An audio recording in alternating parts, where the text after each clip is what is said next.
Hi and welcome to my studio. Today we're working on our whimsical Christmas ornaments, and these are so much fun. They remind me of a Dr. Seuss Christmas decoration. I have done these with alcohol inks, netting, and gourds, but we'll also talk about how you can use a glass ornament instead. So there's lots of fun things that we can do. So let's get started with this wonderful project.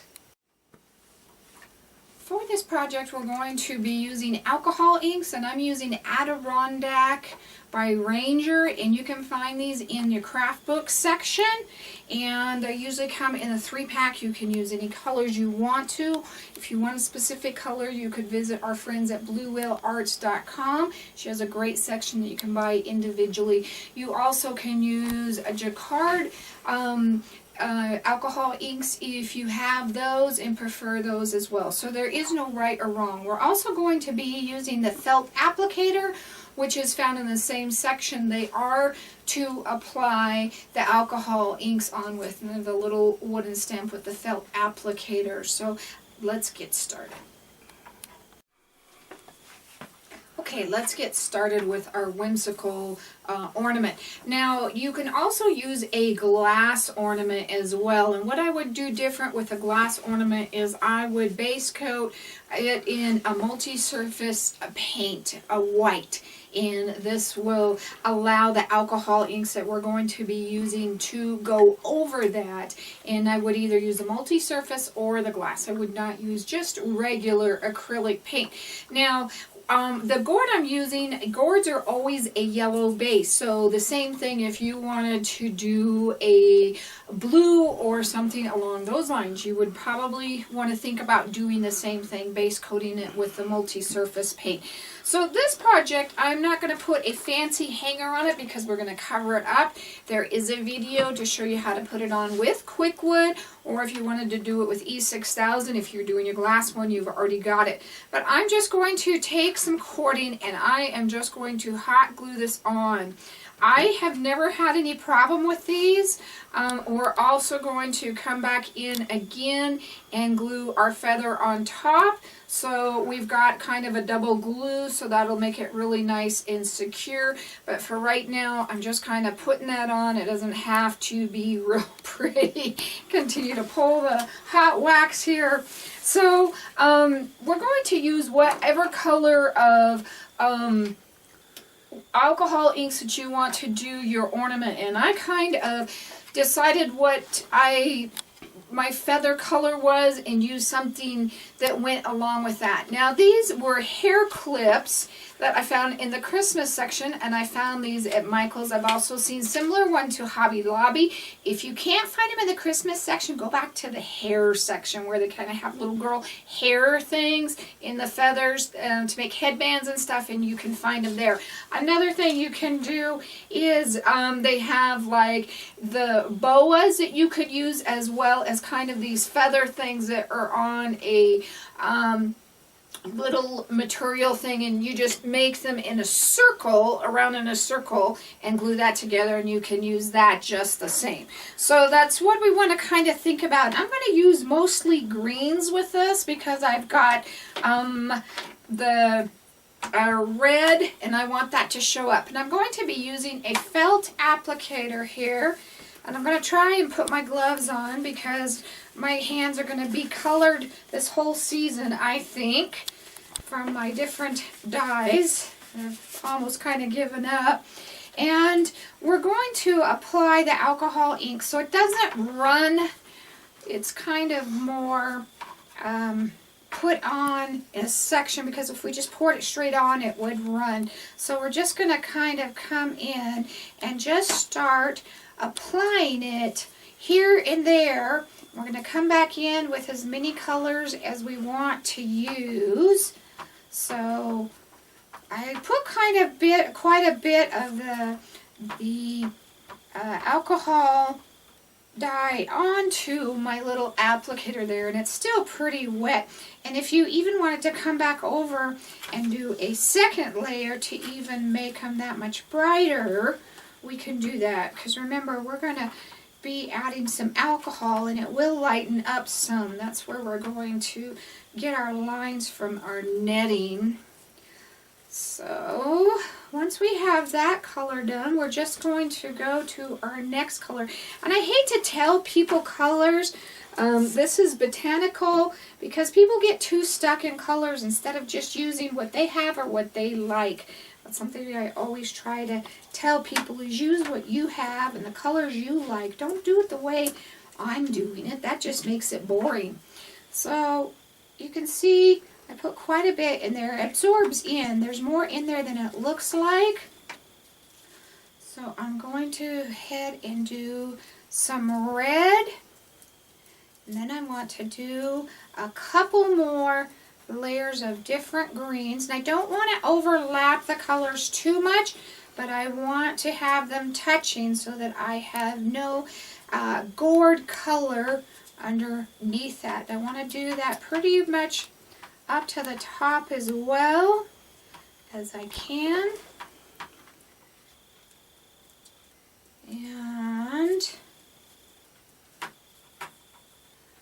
I'm going to go ahead and apply this, and then I'm going to apply at least one other color. But you always want to make sure you have room for all of your colors. And then we'll stop and we'll take the next step. So I've got that all done up, and that looks really nice, kind of patchworky. If you like it like that, leave it like that. So I'm going to take some netting, and this is netting that you find anywhere. Like you can find it sometimes in your fruit. You can find it maybe with the glass stones or the rocks that hold the rocks. So there's all kinds of places that have it that you don't probably even think about it. I know the Dollar Tree has it, and they have their little glass pebbles or stones or whatever in that. So I'm going to take that now, and you want to make sure it should be dry enough unless you're working on the glass. If you were working on the glass bulb, you may want that to dry just a little bit more. And I'm going to take this, and you're going to, if you're using a smaller one, you may have sections that may do that. You may want to spread that out a little bit, or you just may want to leave it right there all together. That is totally up to you. But what we're going to do is we're going to get this as tight as we can, and I'm going to use a rubber band and just tie that off.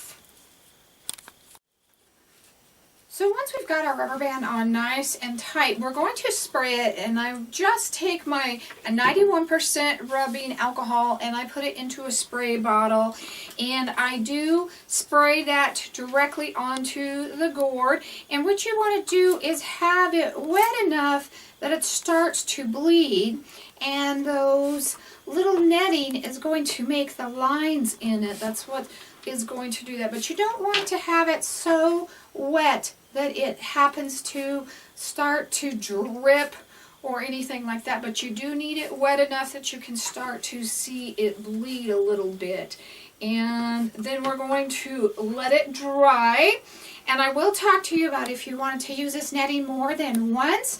After you're done with this, take it to the kitchen sink, put your alcohol on it again, kind of rub it between your hands and get that color off, and then go ahead and do it, especially if you were changing colors, but even if you weren't, because you don't want that color that's not on there on a different one. So we're going to make sure this is wet enough that it's bleeding in all of those areas that we want it to. We're going to let it dry, and we don't use our heat gun or our embossing tool to let it dry to dry it, because it will melt your netting. So that's the reason that we don't go ahead and use that at this time. So once that's dry, then we'll go ahead and take it apart.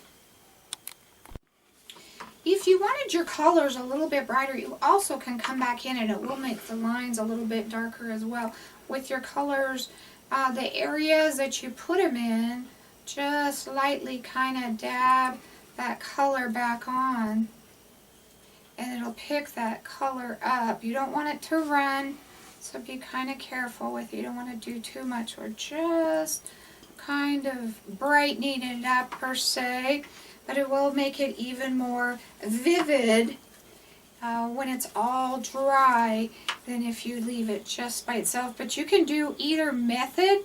There is no right or wrong. You just want to make sure that when you're doing this, that your netting is tight enough. Otherwise it will kind of bleed underneath it, and you don't want it to do that. But that kind of brightens that all back up again and makes it nice and bright. Once it's dry, we're going to undo it and pull it out of our container. Now, I wanted to show you this a little bit, and I like to leave things in my videos because if they happen to me, they happen to you. Now, we've got these really cool striped effects, even more so than on our other one, but we have to be really careful with red and green make brown. So you may not like that, and you may not want to put that second layer of color on. You might like to leave it a little bit lighter. Also, a real good color to put with the red and the green is a yellow, and that will kind of be a neutral color and blend a little bit nicer. So once we've done that, we've got to heat set our alcohol inks, even if you were doing it on the glass. And I am using a heat gun because it is a lot hotter than a blow dryer, but we want to be really careful that we don't get it on too much on our hot glue up here, because we don't want to melt that.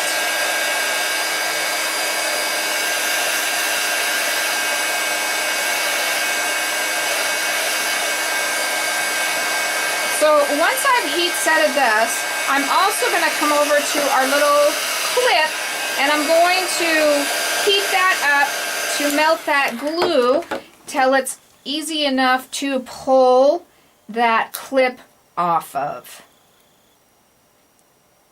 Go ahead and cut it. So at this time, we're going to spray varnish it, and you want to do a couple of dry coats, which means light, not wet at all. Do it about a foot away, and then you could do a little bit high, wetter coat if you wanted to. I always get asked what brands. I use whatever brands you're comfortable with. The only thing I recommend is non-yellowing. I use Rust-Oleum, Krylon. Those are inexpensive ones that I can find at Walmart. So go ahead and varnish it, and then we'll finish putting it together. So we're going to take it, now that we varnished it, doesn't that bring that color back to life? That's really, really nice. When you do the color over the top, you get the double lines. When you do it just underneath and spray it once, you're just going to get probably the bottom line, but it's going to depend on your netting as well. So I'm going to take my little piece now, and I'm going to put a hole through it, and just get a big enough hole that we can actually run our little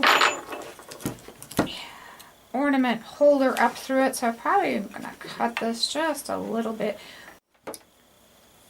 So I decided that this guy is too dirty and yucky, and I'm just going to heat him up and take him off. And I remember that's what I used to do. And then you can reuse this for the next one if you want to, and that way if this is loosened up at all, then you don't have to worry about it, because I actually did glue it a little bit back down, and then you can put a new fresh one right on. So I'm going to take my new one, I'm going to run it through my fluffy feathers, fluffy feathers, fluffy feathers, and so we're going to put some glue down here first. We're going to get this guy anchored right in there. Let's set that down in there.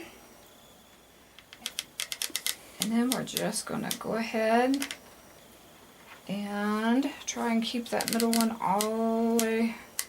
And I'm going to even do it around that middle.